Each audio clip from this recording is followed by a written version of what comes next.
Hi everyone, it's Ken here. In part 2 of this series, we're going to delve into what I found when trying to prototype the index finger. The plans I'm working from were developed by Conqueror Worm and uploaded to the Replica Prop Forum back in 2012. He provided well over 130 detailed drawings. He also provided a spreadsheet which listed all of the McMaster car part numbers for the fasteners that you will need to build this. Now his plans are based on the static model in the movie. And you know how I feel about static models. Just bite.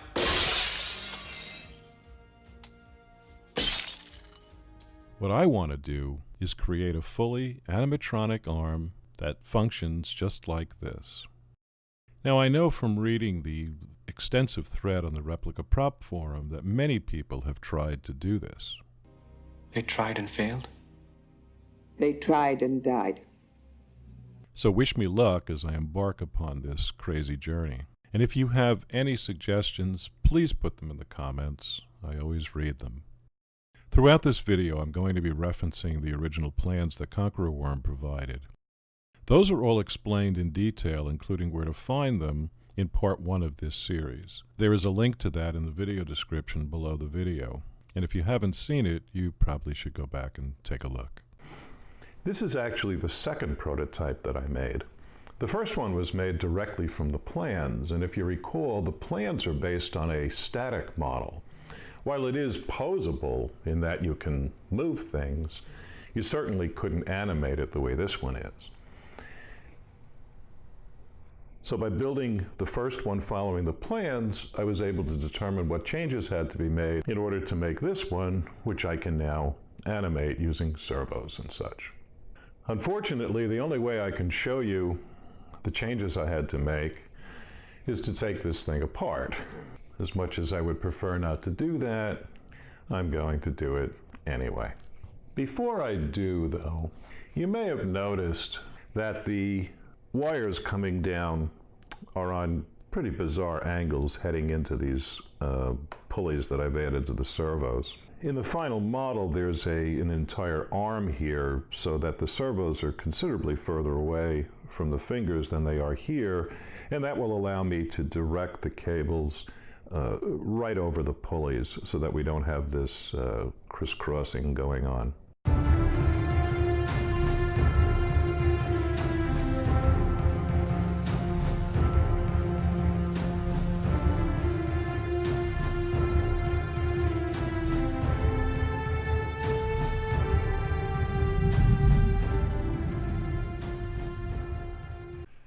You can see right off the bat that there are a whole lot of parts necessary to make just one finger. And other than a few screws and fasteners that I purchased, everything here had to be machined. What I'd like to do now is take you through the parts one by one and show you what changes I had to make to them in order to go from a static hand to one that we can animate. If we start at the top, the distal or fingertip didn't really require any modifications. The way this works is there are wires, as you saw, that are connected from the parts down to the servos. They have these copper fittings crimped onto the end of the wires so that they can be held in the parts. So for example, this one goes into this hole here, and then there's a tiny roll pin which pushes all the way through to the other side here and holds this in permanently. I showed you in the introductory video that someone had the idea of putting torsion springs into the various joints so that after you pulled them down, they would have a way to flip back up again. So what I did was I machined a pocket in each of these joints in order to hold some torsion springs. And the way they work, this fastener, which I purchased, is what runs through the middle, and it's threaded internally so that it can accept screws on each side. But the torsion spring fits over that, and again I had to make the torsion springs. And then the pulleys, here I had to modify them to add a boss here in order to compensate for the pocket. So this fits on here and goes over the torsion spring like that.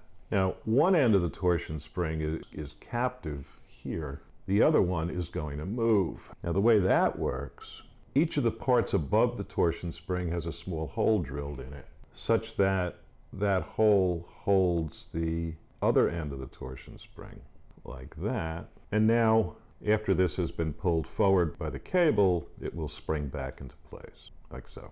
And this mechanism is the same as we run all the way down through the finger. A lot of my experimenting had to go into just how to make the torsion springs have the right amount of tension on them. And for that, I experimented with various thicknesses of piano wire. And I'll go into all of those details in upcoming videos when I show you how I made these springs. Working further down, I showed you the pulley in here, and there are two pulleys in this one. One of the problems with the original plans is because the arm wasn't intended to be animated, the pulleys were too large. And what I mean by that is that the wire, when it passed through and onto the pulleys, was a very tight fit. It certainly wasn't enough to smoothly run through the pulleys. The solution to that was actually very simple. I just reduced the diameter of each of the pulleys in the entire finger, just enough to let that cable pass all the way through. And the other thing I did was to make the gullet in the pulley a bit deeper, to keep the wire in the pulley. On this middle joint, you'll see that I cut a notch here and another one here. And the reason for that was so that the wire, as it's passing through, was passing through, right here at the pulley level, rather than sitting up here. So it makes a big difference in the way the finger operates. The bottom of the finger, really the only change I made here, in the plans, this is symmetric. This cutout here is also cut out here, which didn't make any sense because you have to be able to connect a wire here. So what I did was I thickened this, drilled a hole so I could put the wire in, and then there's a set screw that goes in here and holds it. Speaking of wire, the spreadsheet that comes with the plans that tells you the McMaster car part numbers for everything specifies this particular grade of wire. And again, because it's based on a static model, this is just too thick and inflexible to make the finger curl properly. It's fine, however, for the other two mechanisms, for the splay, which is the side to side, and for the pointing mechanism. But I had to find a thinner, more flexible wire to do the finger curl, the one that's wrapped around all these pulleys. And when you go to McMaster to find this, the wire that's specified, if you look on that same page, you will see what they call ultra flexible wire. This stuff is hilarious. It's incredibly flexible, and it's amazing that they're able to do this with a piece of steel, or actually many pieces of steel wrapped together. But this wire solves the problem. It's a little bit thinner, and it's incredibly flexible, which is exactly what you need. So those first ports I showed you were just some simple modifications to what was in the plans. The pistons and cylinders were total redesigns, because in the plans they're just fixed. They're just there for show. So what I ended up doing was inserting springs inside them. And of course I had to make the springs and figure out what length and tension and wire thickness and on and on and on. But this is the cylinder piston that is used to make the finger splay from side to side. On one end of the spring, I've got a small hook which connects to the end of the piston. So I've machined this down and added this little extension here with a hole on it so that it can be caught in this little hook that I've left on the end of the spring. And this is an extension spring. The other end has a loop on it, and in the cylinder I drilled a tiny hole all the way through. And what I do is I take this little piece of piano wire here, I slide the spring in here, and then with a lot of trial and error I try to catch that loop, and once I do I push this all the way through to the other side, and that holds the spring so that there's tension. The other cylinder and pulley arrangement, which is the one that makes the finger point, is the opposite. This is a compression spring. So here I made a spring that fits in here. On the piston, I drilled a hole in the end, pushed the cable in, and then there's this ever so tiny set screw here that holds it. This one does not have a copper fitting on the end of it. I also machined a stop here, which is simply glued to the piston. And when the wire is passed through the spring and out the other end, what happens is when the wire is pulled on, the piston moves in and out of the cylinder, and when you release the wire, it jumps back up, which makes the finger go back to its upright position. This plate here, which simulates the carpal plate, this is going to have to be modified from the original plans extensively. If you take a close look at the actual screen prop, this part is cast, and the base of the finger is actually cast as a single piece with this plate. Now that's totally impractical if you're machining this, and I'm not about to start getting into casting. The way I solved this was I added threads to the end of this part so that it can be screwed into the plate. And these holes are drilled at compound angles. They're tilted back and to the side. And they're going to be different for all 5 fingers, so it looks like a hand. The other thing is there is no explanation in the plans for how this cylinder and piston connect to the plate. Now again, in a static model, this could just be glued or screwed because it doesn't have to go anywhere. But in the real model, it has to move freely for when the finger moves from side to side and when it moves forward and back. So that took me some time to figure out just how I was going to do that, and I actually did model some ball joints that I was actually considering making, and then I had a touch of sanity set in. So I found these on McMaster, and they're exactly what I'm looking for. They pivot very nicely, and they certainly have the range that's necessary. The problem is this thing is way too big scale-wise. What I really need is something like this. But that doesn't really exist, I know, even though you're looking at one. Let me say this, it doesn't exist in this form. The way McMaster sells this is as a solid piece like this.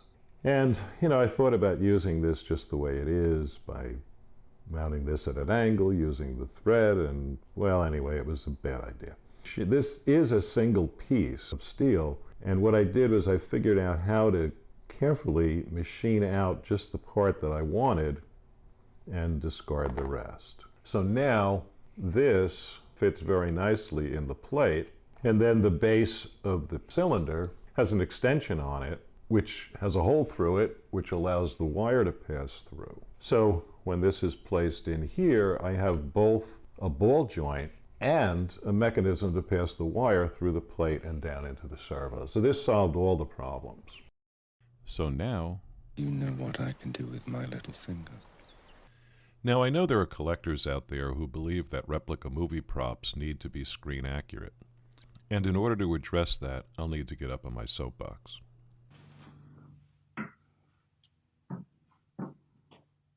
I contend, in the case of a T-800 arm, there's no such thing as a screen-accurate replica. The reason I say this is because the movie itself had numerous props that were used in various scenes. There is the static prop that the plans are based upon, and if you study it carefully, you'll realize that there aren't enough cables running through the arm to make the arm move the way it does in the animated shots. For that, a completely different prop was used. And as you can see, it needed to be operated by an entire group of puppeteers. That is why all of the shots of the arm actually in motion are cropped at the elbow. Additionally, once this scene was filmed, the digital artists from Industrial Light and Magic made whatever corrections were necessary to make it look real. I simply do not have access to a group of puppeteers or digital artists to invite to my home every time I want to show the arm moving. You'll have to admit that when you saw the prototype animated for the first time,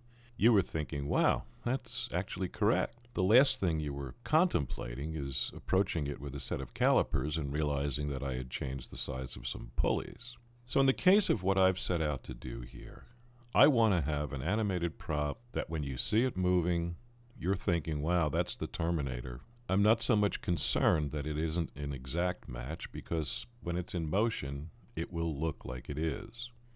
That's my goal, and that's what I'm building. Going forward, my plan is to reassemble the prototype and keep that handy for doing further testing. Next, I'll begin the machining of the 5 fingers and the wrist. As I do this, I'll be filming videos to show you how I made all of the various parts that make up the hand. Next, we'll move our way down the arm, and finally we'll get to the point where I figure out how to animate the entire arm. If you like this video and would like to be notified when I release new videos in this series or in other projects, all you need to do is click subscribe. If you're interested in my other projects, you can find them at my website at www.zeman.com, or you can scan my channel here at KenTunes. I'll be back.